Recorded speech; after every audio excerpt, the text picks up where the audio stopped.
Imagine being fluent in the language of your enemy. Imagine understanding every word they speak, every order they give, every secret they whisper.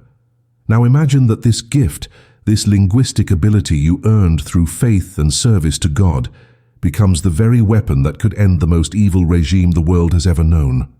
In the spring of 1945, deep in the collapsing heart of Nazi Germany, a young American soldier named Fred Baumann stood in a smoke-filled room interrogating a high-ranking SS officer.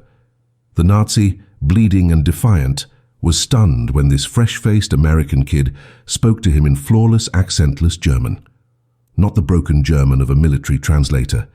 The German of someone who had walked the streets of Hamburg, who had knocked on doors in Berlin, who had prayed with families in Munich. The SS officer looked into Baumann's eyes and asked a question that would haunt him for decades. "Who are you?" Baumann's answer was simple. "I'm a Mormon." This is the story they never taught you in history class. This is the story of the Mormon boys who became some of the deadliest intelligence operatives and frontline warriors against Hitler's Third Reich.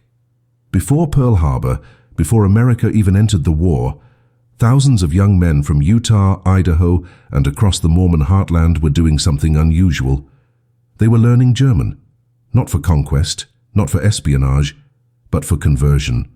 The Church of Jesus Christ of Latter-day Saints had been sending missionaries to Germany since the 1850s, and by the 1930s, an entire generation of Mormon boys had spent 2 years of their youth walking the streets of German cities, learning not just the language but the soul of the culture. They lived with German families. They memorized scripture in German. They debated theology in Bavarian beer halls and knocked on doors in working-class neighborhoods where future Nazi soldiers were being raised. By 1941, when the United States was dragged into the war, the US military faced a catastrophic problem. They had almost no one who could speak German fluently. The army needed interrogators, translators, intelligence officers, and psychological warfare specialists who could think in German, dream in German, and most importantly, deceive in German. They needed soldiers who could infiltrate, who could blend, who could extract secrets from prisoners of war who believed Americans were culturally inferior. And that's when military intelligence discovered a secret weapon hiding in plain sight across the American West. These young Mormon men, many barely out of their teens, were pulled into a shadowy world they never expected.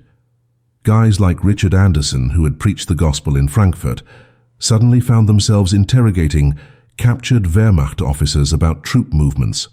Missionaries like Howard Christie, who had baptized families in the Ruhr Valley, were now decoding intercepted Nazi communications. Max Oppenheimer, who had taught Sunday school in German to immigrant families in Salt Lake City, became one of the most effective intelligence operators in the European theater. They wore the same uniform as every other GI, but their war was different. They didn't just fight the Nazis, they spoke to them. They understood them, and in some cases they had even known them, but here's the part history tried to bury. These weren't just translators sitting safely behind the lines. Many of these Mormon boys were thrown directly into combat. They parachuted behind enemy lines. They interrogated prisoners under fire. They posed as German soldiers to gather intelligence. And because of their language skills, they were often the first into captured towns, the first to enter concentration camps, the first to see the full horror of what the Nazi regime had done. They saw the chimneys of Dachau. They liberated the skeletal prisoners of Buchenwald, and they did it all while speaking the language of the men who had built those ovens. The military gave them a nickname. They called them the Helmet Boys, or in German Die Jungen vom Stahlhelm, because their fluency was so perfect that captured German soldiers believed these American interrogators were traitors, German turncoats hiding under American helmets. The irony was brutal. These young men had gone to Germany out of love. They had learned the language to save German souls, and now they returned to destroy the German war machine. By the time the war ended, more than 2,000 Mormon missionaries had served in intelligence and combat roles in Europe. Some were killed, many were decorated, almost all of them were forgotten. Their story was buried beneath the larger narrative of D-Day and Patton and the Battle of the Bulge.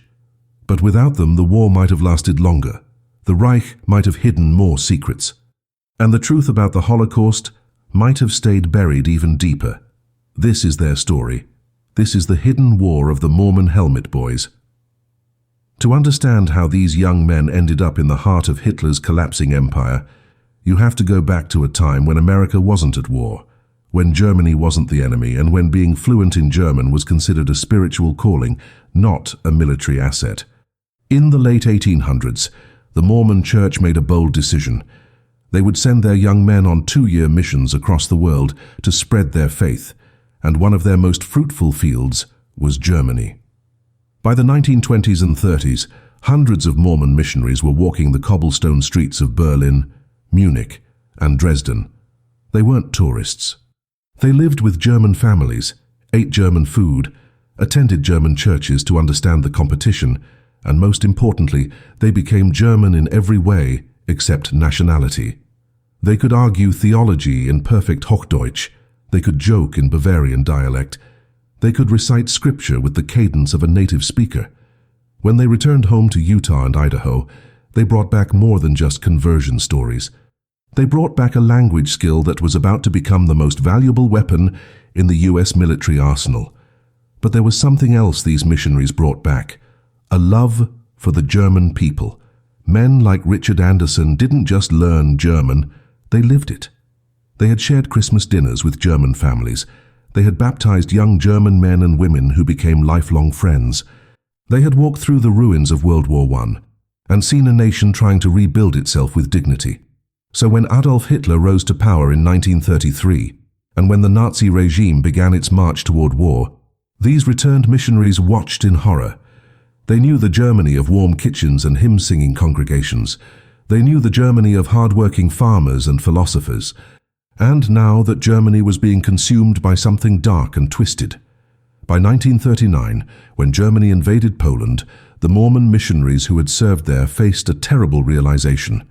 The people they loved were now the enemy. When Pearl Harbor was attacked on December 7, 1941, America was thrown into a war it wasn't prepared to fight. The military was understaffed, undertrained, and catastrophically short on one critical resource: German speakers. The Army's intelligence branch, the Office of Strategic Services, and the newly formed psychological warfare units faced an impossible challenge.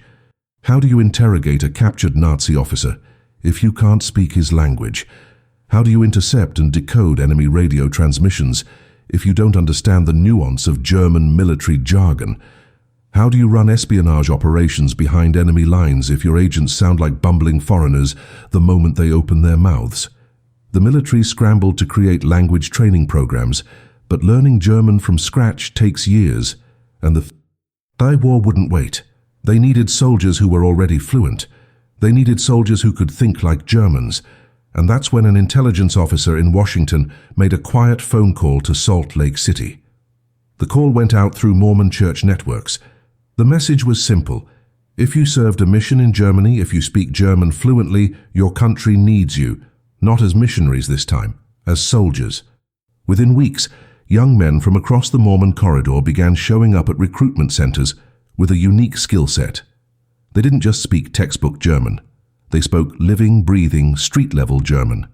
They knew how a Berliner spoke differently from a Bavarian. They knew the idioms, the slang, the cultural references. They knew how to sound like they belonged, and the military knew exactly what to do with them. By early 1942, these returned missionaries were being funneled into specialized training programs. They were taught interrogation techniques, signal intelligence, cryptography, and psychological operations. But they were also taught something darker: how to use their faith, their kindness, and their cultural understanding as weapons. How to make a captured German soldier trust them just long enough to reveal a convoy route, a supply depot, or the location of a hidden SS unit. These boys, who had once knocked on doors to offer salvation, were now being trained to extract secrets that would lead to death. And they were about to become some of the most effective intelligence operatives the United States had ever deployed. By the summer of 1942, the first wave of Mormon German speakers arrived in Europe, and what they found was a war that didn't match the training manuals. These weren't just battlefields. These were human catastrophes unfolding in real time. Men like Howard Christie, who had once taught the gospel in peaceful German towns, were now assigned to interrogation units attached to frontline divisions. Their job was brutal in its simplicity. Extract information from captured enemy soldiers before the intelligence went cold. Every hour mattered. Every conversation could mean the difference between an ambush and a successful advance. But there was a problem. These young Mormon soldiers realized something the moment they sat across from their first German prisoner. They recognized the faces, not literally, but spiritually. These weren't monsters. These were farm boys, factory workers, men who had been conscripted, indoctrinated, and thrown into a meat grinder. Men who in another timeline might have been the very people these missionaries had baptized. The psychological toll was immediate and devastating. Richard Anderson later described his first interrogation as a moment of profound crisis. He sat across from a wounded Wehrmacht corporal who was barely 20 years old, bleeding from shrapnel wounds, terrified and confused. Anderson spoke to him in flawless German, and the young soldier's eyes went wide.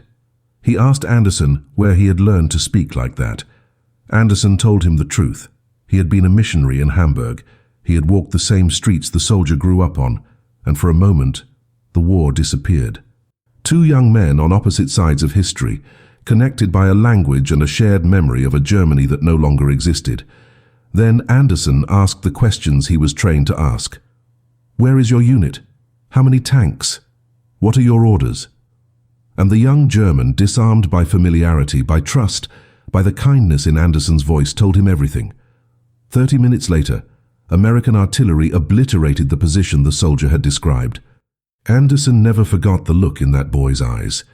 But not all of these Mormon soldiers stayed behind the lines. As the war intensified, the demand for German speakers grew desperate. The military began attaching them directly to combat units. Men like Max Oppenheimer were sent into the field with infantry divisions, tasked with interrogating prisoners on the spot, translating captured documents under fire, and even shouting orders in German to confuse enemy troops during chaotic firefights. Some were trained for even more dangerous assignments. They were given fake German uniforms, fake identification papers, and sent behind enemy lines to gather intelligence. The risk was absolute. If they were caught, they would be executed as spies. But their fluency was so convincing that many of them successfully posed as German soldiers, walking through enemy checkpoints, eavesdropping on officer conversations, and radioing back critical intelligence that shaped entire battle strategies. One of the most dangerous operations involved a group of Mormon soldiers who were embedded with the 82nd Airborne during the invasion of Sicily in 1943. Their mission was to parachute into enemy territory ahead of the main assault and locate German command posts.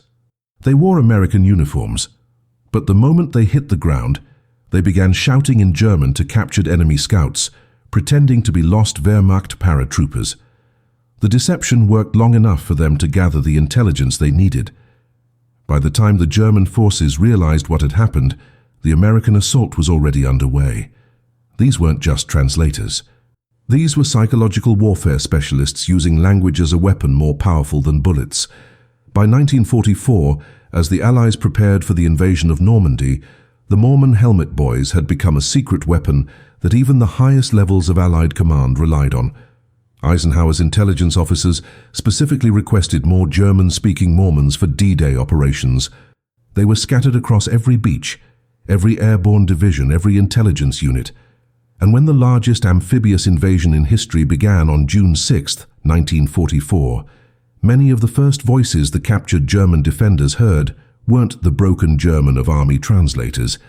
They were the perfect, disarming, missionary-trained German of young men from Utah who had once preached peace and now delivered the promise of total defeat. The invasion of Normandy was chaos incarnate. Thousands of men thrown against fortified beaches, drowning in the surf, cut down by machine gun fire, screaming in a dozen languages. But in the midst of that hell, something strange was happening.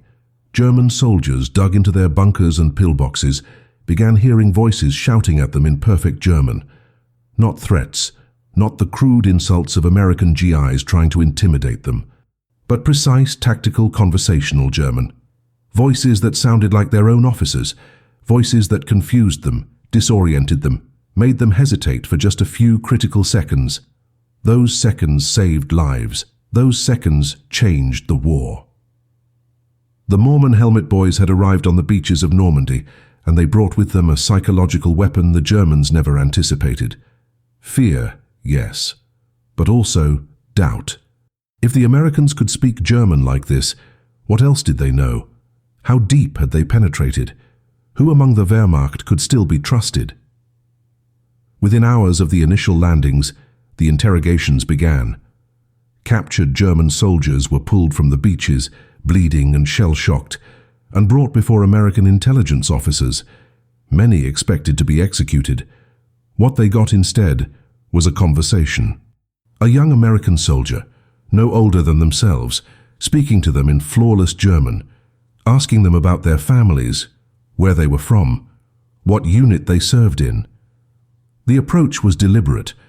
The Mormon boys had been trained in a technique that military intelligence called rapport-based interrogation, but what it really was missionary work. Make them trust you, make them see you as human, make them want to talk. And it worked. German POWs, expecting brutality, instead found themselves speaking with Americans who understood their culture, their language, their fears.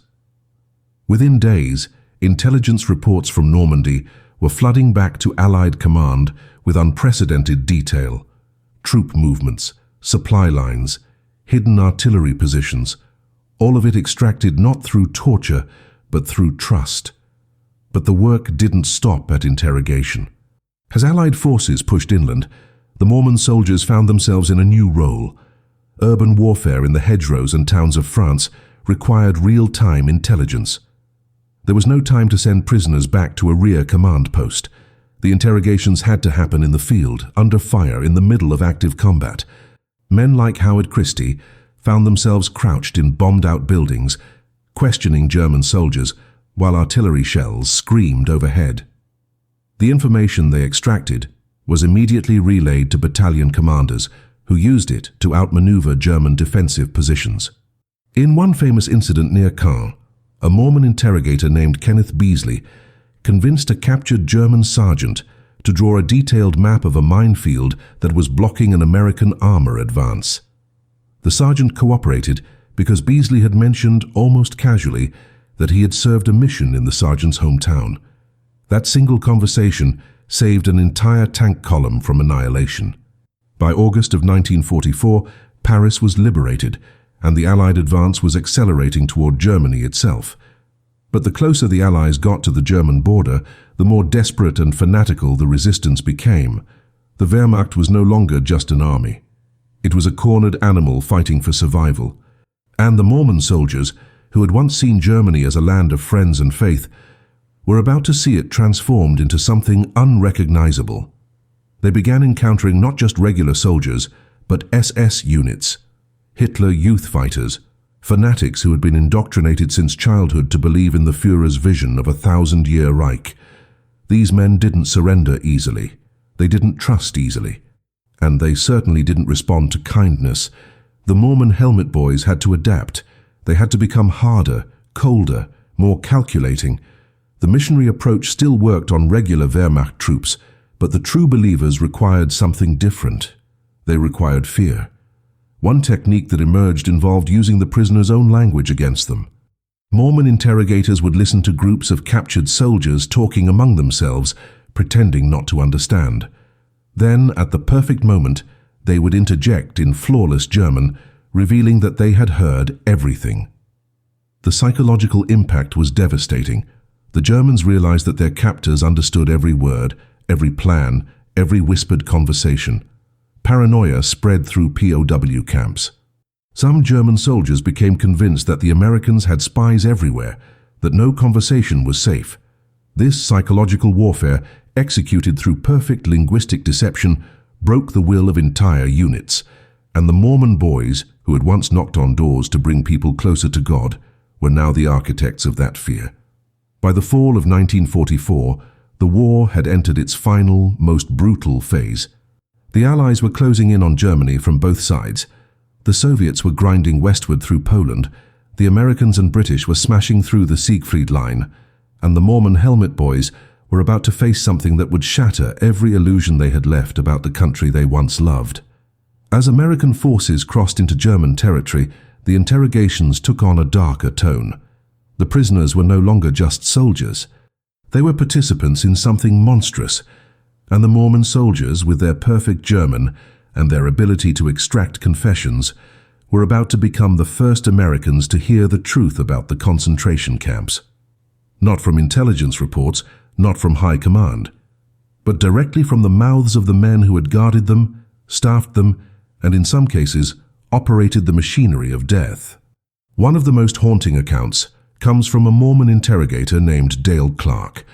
In November of 1944, Clark was assigned to question a captured SS officer near the German border. The man was defiant at first, refusing to speak, invoking his oath to Hitler. But Clark, using a technique he had perfected over months of interrogations, began speaking to the officer, not as a soldier, but as a man. He asked about his family, his childhood, what he believed in before the war. Slowly, over hours, the SS officer's defenses crumbled, and then, almost as if confessing to a priest, he began to talk about the camps. He described the trains, the selections, the gas chambers, the ovens. Clark, who had spent 2 years in Germany preaching love and redemption, sat frozen as this man described industrial-scale murder with the casual tone of someone discussing logistics. When the interrogation ended, Clark walked outside and vomited. He later wrote in his journal that he felt like he had been speaking to the devil himself, but the true horror was still ahead. In April of 1945, as Allied forces penetrated deeper into Germany, they began liberating the camps. And the Mormon soldiers, because of their language skills, were often among the first to enter. They were needed to communicate with the survivors, to translate for the medical teams, to interrogate the captured guards. Men like Max Oppenheimer walked through the gates of Dachau and saw the skeletal prisoners, the mass graves, the crematorium still warm from recent use. He spoke to survivors in German, and many of them recoiled in terror at the sound of the language. To them, German was the language of their tormentors. Oppenheimer had to explain over and over that he was American, that he was there to help, that the nightmare was over. But for him, a new nightmare was beginning. The Germany he had loved, the Germany he had served in as a missionary, was revealed to be a nation that had built factories of death. The interrogations of camp guards and SS personnel became some of the most important war crimes investigations in history. And the Mormon soldiers, with their flawless German, were at the center of it. They questioned guards who claimed they were just following orders. They interrogated doctors who had conducted experiments on children. They sat across from bureaucrats who had organized the logistics of genocide with the efficiency of a postal service. And because these Mormon interrogators could speak German so perfectly, the guards often forgot they were talking to Americans. They spoke freely. They explained the systems. They justified their actions. And every word was recorded, translated, and later used as evidence in the Nuremberg trials. The missionary boys who had once gone to Germany to save souls were now the ones documenting the damnation of an entire regime. By May of 1945, Germany surrendered. The war in Europe was over. The Mormon helmet boys had survived, but they were no longer the idealistic young men who had left Utah and Idaho. They had seen too much. They had heard too much. They had interrogated monsters who spoke the language they loved, and they would carry that weight for the rest of their lives. Many of them never spoke about their service. They came home, went to college, started families, and buried the memories deep. The military, for its part, classified much of their work. The public never learned about the secret weapon of Mormon missionaries turned intelligence operatives. And for decades their story remained hidden, locked away in classified files in the private journals of men who could never fully explain what they had done in the war. The end of the war didn't mean the end of the mission. In fact, for many of the Mormon helmet boys, the most complex and morally ambiguous phase of their service was just beginning. As Germany lay in ruins, occupied by the 4 Allied powers, a new kind of warfare emerged, the Cold War. And suddenly the same German-speaking Mormons who had spent years breaking the Nazi war machine were being reassigned to a new enemy, the Soviets. American intelligence realized that the battle for Europe wasn't over. It had simply changed uniforms. The Office of Strategic Services, which would later become the CIA, needed operatives who could navigate the shattered landscape of post-war Germany, recruit informants, interrogate former Nazis who might have intelligence value, and most importantly, identify which Germans could be turned into assets against the communist threat. The Mormon boys, already embedded in the intelligence apparatus, were the perfect candidates. Men like Richard Anderson found themselves in occupied Berlin, walking through streets they had once known as a missionary, now tasked with recruiting former Wehrmacht officers as spies. The moral calculus was staggering. These were men who had fought for Hitler, men who in some cases had participated in atrocities. But now, because they hated the Soviets more than they hated the Americans, they were valuable. Anderson later described the experience as a betrayal of everything he had believed in. He had gone to war to defeat evil, and now he was shaking hands with that evil and calling it an ally. But orders were orders, and the Mormons, trained in obedience both to their faith and their country, carried out their assignments. They interviewed Nazi scientists for Operation Paperclip. They debriefed SS intelligence officers who had operated on the Eastern Front. They helped identify which former Nazis could be useful and which needed to be prosecuted. It was ugly work, and it left scars that no amount of faith could fully heal. At the same time, another group of Mormon soldiers was facing a different kind of challenge: reintegration. Returning home to Utah and Idaho after years of war, after witnessing the camps, after extracting confessions from war criminals, after using their faith and their language as weapons, many of these men found that they no longer fit into the world they had left behind. Their families and their congregations welcomed them as heroes, but they didn't feel like heroes. They felt like witnesses to something too terrible to explain. Some tried to talk about it. They spoke in church meetings about the camps, about the prisoners, about the evil they had seen. But their stories were too dark, too raw, too incompatible with the optimistic post-victory mood of America in 1946. People didn't want to hear about the Holocaust in graphic detail. They didn't want to know what it sounded like when a German guard described the efficiency of a gas chamber. They wanted to celebrate. They wanted to move on. And so the Mormon helmet boys learned to stay silent. But silence has a cost. Many of these men struggled with what we now recognize as post-traumatic stress disorder, though in the 1940s it was simply called shell shock or battle fatigue. They had nightmares. They couldn't hear the German language without feeling a visceral reaction. Some avoided speaking German altogether, even though it had once been the language of their faith. Others became obsessed with documenting what they had seen, filling journals and tape recordings with their testimonies, determined that the world would never forget. Men like Howard Christie spent decades quietly collecting evidence, interviewing fellow Mormon veterans, trying to piece together a complete picture of their service. He believed that their story mattered, that it was proof that ordinary men, armed with nothing but language and faith, had helped bring down the most evil regime in modern history. But even Christie couldn't get anyone to listen. Publishers weren't interested, historians overlooked them, and the military kept their records classified. The Mormon Church itself was conflicted about how to handle these veterans. On one hand, they were proud of their members' service. On the other hand, the Church had a complicated relationship with Germany. Many German Mormons had remained loyal to the Church throughout the Nazi era, despite persecution. Some had even served in the Wehrmacht. The idea that American Mormon missionaries had returned as intelligence operatives and interrogators, extracting confessions and breaking their fellow German Mormons, was uncomfortable.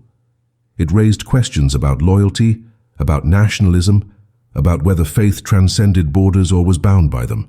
And so rather than confront these questions, the Church largely stayed silent. The Mormon helmet boys became a footnote, a curiosity. A story told quietly among veterans but never officially recognized. And as the decades passed, as these men aged and died, their story began to disappear entirely. It wasn't until the late 1990s, more than 50 years after the war ended, that the full story of the Mormon helmet boys began to emerge from the shadows. A handful of historians and researchers, digging through declassified military intelligence files, started to piece together the scope of their contribution. What they found was staggering. Over 2,000 Mormon returned missionaries had served in intelligence and linguistic roles during World War II. They had conducted tens of thousands of interrogations. They had translated millions of pages of captured documents. They had provided the intelligence that shaped key battles from Normandy to the fall of Berlin. And yet, their names appeared in almost no official histories, no monuments, no documentaries, no recognition beyond a few obscure academic papers. The reason for this erasure was partly bureaucratic. Intelligence work, by its nature, remains classified for decades, but it was also cultural. The Mormon Church, still sensitive about its German connections, had never pushed for recognition, and the veterans themselves, many of whom had signed secrecy oaths, felt bound by duty to remain silent, even as their contributions faded into obscurity. But one man refused to let the story die. His name was Stephen Müller, a historian and grandson of a Mormon helmet boy named Otto Müller, who had served with the 9th Army Intelligence Division. Stephen grew up hearing fragments of his grandfather's war stories, cryptic references to interrogations, to camps, to a Germany that haunted Otto until his death in 1994. After his grandfather passed, Stephen inherited boxes of old letters, photographs, and a journal written entirely in German. When he finally translated the journal, he realized he was holding a first-hand account of one of the most critical intelligence operations of the war. His grandfather had been part of a team that interrogated high-ranking Nazi officials in the final weeks of the war, extracting information that led to the capture of hidden SS officers and the recovery of stolen art and gold. Stephen knew this story had to be told. He spent the next decade tracking down surviving Mormon veterans, interviewing them, digitizing their records, and fighting to get their service recognized. What Stephen uncovered was a pattern of deliberate amnesia. The military had classified most of the Mormon soldiers' work under national security protocols that lasted decades. The veterans, bound by their oaths and their natural humility, never sought recognition. And the broader American public, focused on the heroics of D-Day and the Pacific Theater, simply didn't know this story existed. But as Stephen dug deeper, he found something even more remarkable. He found evidence that the Mormon helmet boys had not only interrogated Nazis, they had also saved lives. In multiple documented cases, Mormon interrogators had used their influence to protect German civilians, to prevent reprisal killings, and to ensure that surrendering Wehrmacht soldiers were treated humanely. In one extraordinary case, a Mormon soldier named Ezra Benson, yes, the same Ezra Taft Benson who would later become the 13th president of the Mormon Church, used his position in post-war occupied Germany to coordinate humanitarian aid for starving German families, including Mormon congregations that had survived the Nazi regime. This dual legacy, of being both warriors and humanitarians, defined the Mormon helmet boys in a way that made them unique among World War II veterans. They had gone to war not out of hatred, but out of duty. They had used their language skills not to humiliate, but to understand. And even in the darkest moments, even after seeing the camps, even after interrogating war criminals, they had tried to hold on to the values their faith had taught them: compassion, forgiveness, redemption. It didn't always work. Some of them lost their faith entirely, unable to reconcile a loving God with the horrors they had witnessed. Others doubled down, clinging to their beliefs as the only thing that made sense in a senseless world. But all of them carried a burden that few others could understand. They had been soldiers in a war fought not just with bullets, but with words, and words, they learned, could wound just as deeply. By the early 2000s, Stephen Müller had gathered enough material to publish a book. He titled it, The Helmet Boys, Mormon Missionaries and the Secret War Against Hitler. It was released by a small academic press and sold fewer than 3,000 copies. But for the surviving veterans and their families, it was a revelation. For the first time, their service was being documented, honored, and preserved. Veterans who had spent 60 years in silence finally felt seen. Family members who had grown up with grandfathers who refused to talk about the war finally understood why. And slowly, incrementally, the story began to spread. Documentaries were made. University courses included chapters on linguistic intelligence in World War II. The Mormon Church, once hesitant, began to publicly acknowledge the contribution of its members, and in 2010 a small memorial was erected in Salt Lake City, honoring the Mormon servicemen who had served in intelligence roles during the war. But recognition, no matter how meaningful, could never undo what these men had lived through. And as the last surviving Mormon helmet boys entered their final years, a new generation began to ask uncomfortable questions. What had the cost been? Not just to the war effort, but to the men themselves. Researchers began conducting psychological studies on surviving World War II intelligence operatives, and what they found was deeply troubling. Interrogators, translators, and linguistic specialists had some of the highest rates of post-traumatic stress disorder among all combat roles, higher in some cases than frontline infantry. The reason was simple. Infantrymen fought an enemy at a distance, but interrogators looked their enemy in the eye. They listened to their stories, they built rapport. They became, in some cases, the last human connection a prisoner had before execution or lifelong imprisonment. And for the Mormon helmet boys, that psychological burden was compounded by a unique factor. They had once loved these people. Several surviving veterans agreed to participate in oral history projects in the 2000s, and their testimonies revealed the depth of their internal conflict. One veteran, speaking on condition of anonymity, described a recurring nightmare he had experienced for over 60 years. In the dream, he was back in Germany as a missionary, knocking on a door. A kind German family invited him in, fed him, listened to his message. Years later, in the dream, he returned to that same house in an American uniform. The family opened the door and he had to arrest them. He had to interrogate them. He had to decide their fate. The dream always ended the same way. The family asked him why, and he had no answer. This wasn't an isolated case. Multiple veterans described similar dreams, similar guilt, similar questions that had no resolution. They had done their duty. They had helped win the war. But the price was a fractured relationship with a culture and a people they had once considered brothers and sisters in faith. Another layer of trauma came from what they had witnessed in the concentration camps. Unlike soldiers who liberated the camps and then moved on, the Mormon interrogators had to stay. They had to document. They had to interview survivors, record testimonies, and process the sheer scale of the horror.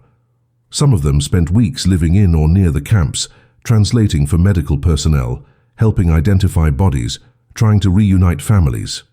The psychological impact was catastrophic. One veteran, Robert Jensen, who had served as a translator at Buchenwald, later told his family that he could never watch films about the Holocaust, not because he didn't want to remember, but because the films got it wrong. They sanitized it, they made it comprehensible. But the reality, he said, was incomprehensible. It was a descent into a kind of evil that language couldn't capture. And he had spent months immersed in it, translating the testimonies of the dying, listening to confessions of the guards, trying to make sense of the senseless. Yet, despite all of this, many of the Mormon helmet boys refused to see themselves as victims.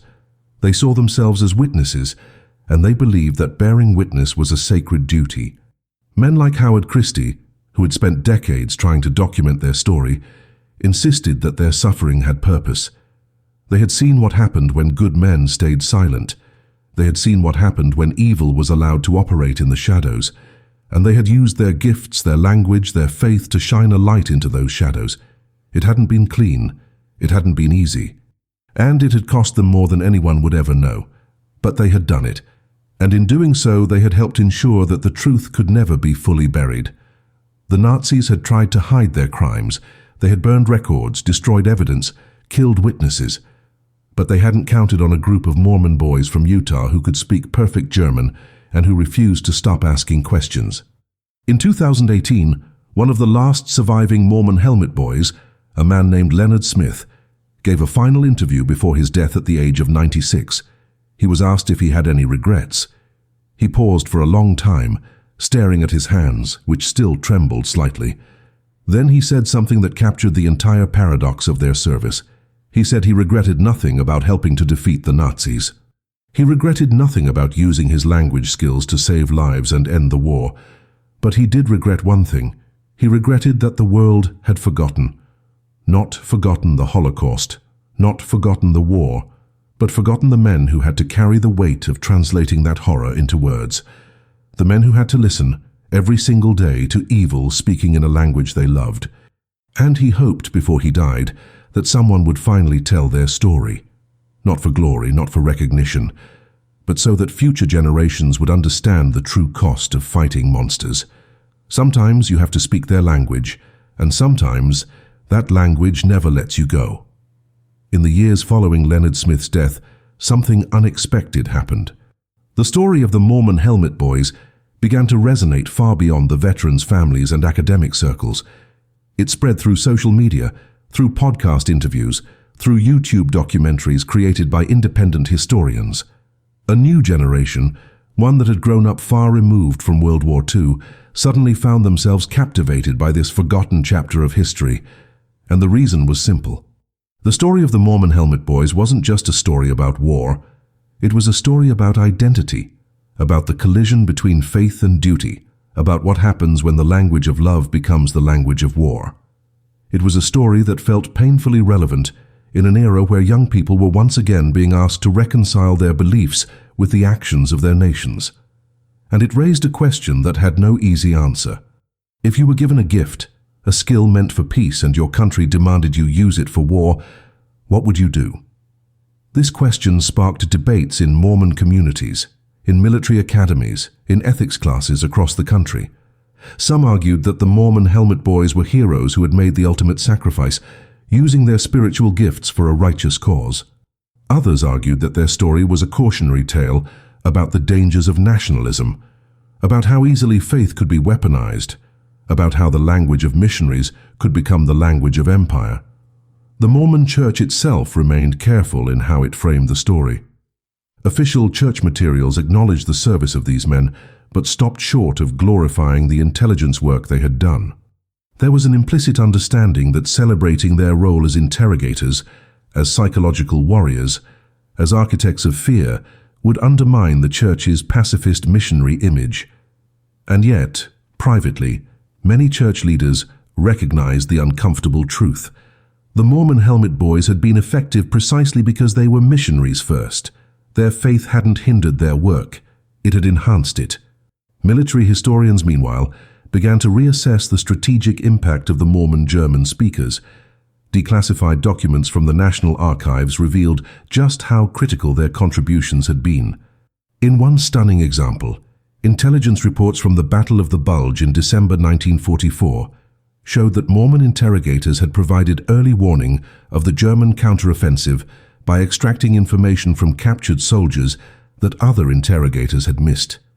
The Germans, desperate and deceptive, had trained their troops to give false information under interrogation, but the Mormon soldiers, with their perfect grasp of regional dialects and cultural nuances, could detect inconsistencies that non-native speakers missed. They could tell when a prisoner was lying not just by what he said, but by how he said it.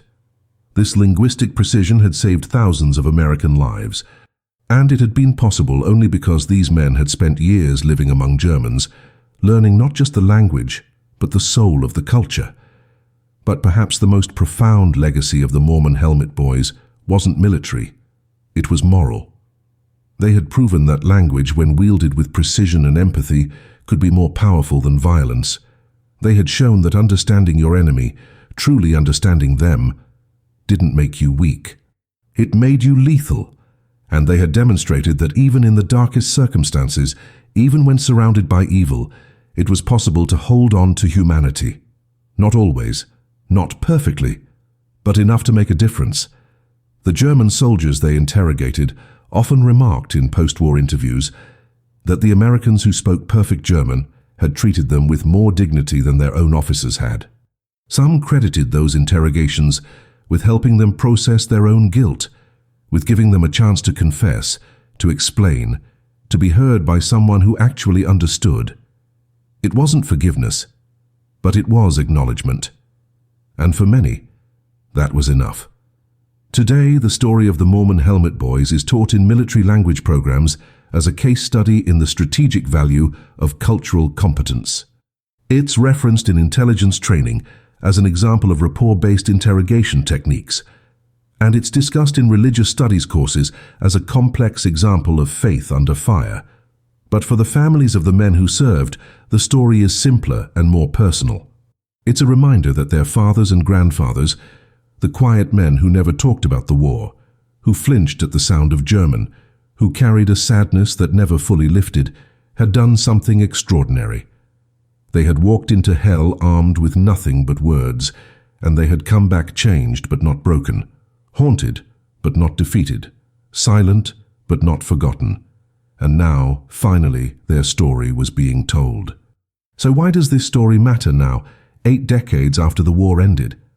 Why should you care about a group of Mormon missionaries who became intelligence operatives in a conflict that most people only know through movies and textbooks? The answer is simple. Because their story reveals a truth that every generation needs to learn.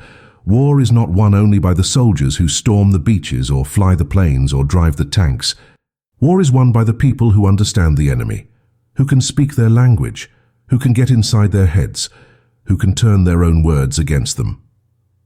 The Mormon Helmet Boys proved that cultural understanding, linguistic precision, and human empathy could be weapons as powerful as any bomb.